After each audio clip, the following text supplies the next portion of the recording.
Méditation du 3 avril. Quel calcul! Il compte le nombre des étoiles, il leur donne à toutes des noms. Notre Seigneur est grand, d'une force immense, son intelligence n'a point de limite. Proverbe 147, versets 4 et 5. Il est clair que Dieu ne voit pas le monde comme nous. Nous en avons une preuve dans l'usage qu'il fait des mathématiques, car pour lui, les nombres sont bien plus qu'ils ne semblent être. Voyons quelques exemples. Petit a, 1 égale 3. La divinité est une, mais se manifeste en 3 personnes. C'est difficile à comprendre, mais c'est ainsi. Lorsque Jésus lui-même nous parle de la mission que nous devons mener auprès des autres, il nous demande de le faire au nom de la divinité. Allez, faites de toutes les nations des disciples, baptisez-les au nom du Père, du Fils et du Saint-Esprit. Matthieu 28, verset 19. Dieu préfère la relation au comptage. Petit b, 1 égale 2. Quand Dieu crée une personne, il en fait deux en une. Genèse 1, verset 27 dit « Dieu créa l'homme à son image. Il le créa à l'image de Dieu. Homme et femme, il les créa. Il a créé le couple parce que l'être humain est fait pour partager, parce qu'il privilégie la complémentarité et l'équité. Petit c, 5 est supérieur à 10 000.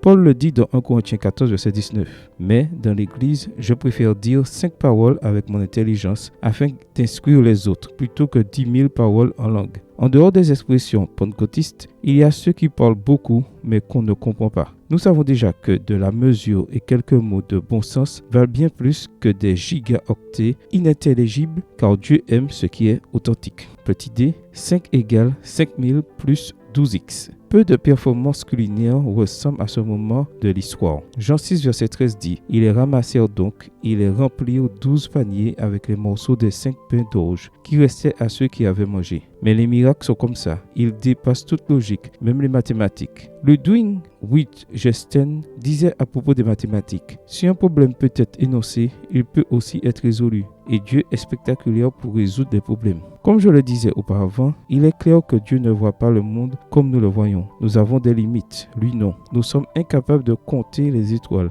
Lui, il leur donne un nom. Nous sommes impuissants, mais ce qui est impossible aux hommes est possible à Dieu. Luc 18, verset 27. De plus, il nous apprend que plus que la somme, il s'intéresse aux relations, plus que la division, à la complémentarité, plus que la quantité, à la qualité, et plus que l'improbabilité, à la possibilité. Et surtout, il risque l'infini pour quelqu'un comme toi ou moi. Quel calcul! Amen. Bonne journée à toi et que le Seigneur te bénisse.